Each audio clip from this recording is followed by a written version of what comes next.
एकदा एक गृहस्थ महात्मा गौतम बुद्धांच्या जवळ आले आणि महात्मा गौतम बुद्धांना त्यांनी प्रश्न केले की मी गेल्या 25 ते 20 वर्षापासून परमेश्वराला शोधत आहे, तर आजपर्यंत मला कुठेच परमेश्वर हे भेटले नाही किंवा दिसले नाही। त्यावेळेस महात्मा भगवान गौतम बुद्धांनी त्या गृहस्थांना सांगितले की मी तुझ्या प्रश्नाचं जे उत्तर आहे ते उत्तर निश्चितच देईन।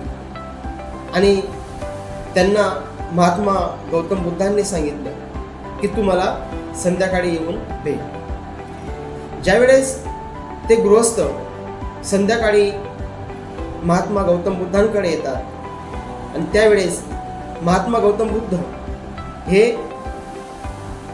काहीतरी वस्तू हे शोधत असतात आणि तो गृहस्थ महात्मा गौतम बुद्धांना विचारतात की तुम्ही काय शोधत आहात। त्यावेळेस महात्मा गौतम बुद्ध म्हणतात की या ठिकाणी माझा जो हिरा होता तो हिरा या ठिकाणी हरवलेला आहे आणि मी तो शोधत आहे।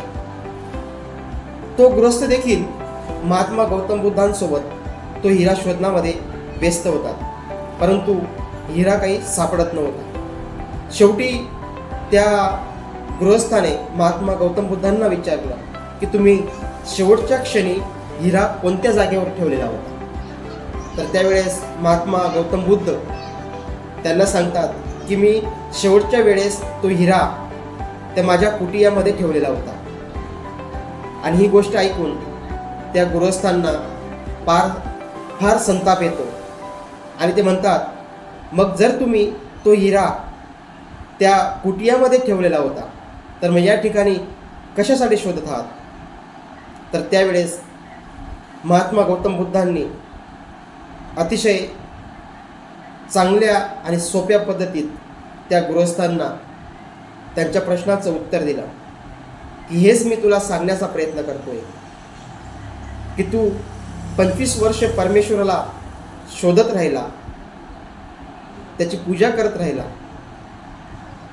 तो तुला आढळला नाही, तुला दिसला नाही, तर तू एक काम कर की सर्व काही तुझ्याजवळ राहून तू परमेश्वराला दुसऱ्या जागेवर शोधत आहे। तर परमेश्वर इकडे नाही तिकडे नाही, तो तुझ्या शरीरामध्ये आहे, माणसामध्ये आहे आणि परमेश्वर हा माणसात असतो हे तुला कळायला पाहिजे होतं। नमो बुद्धाय।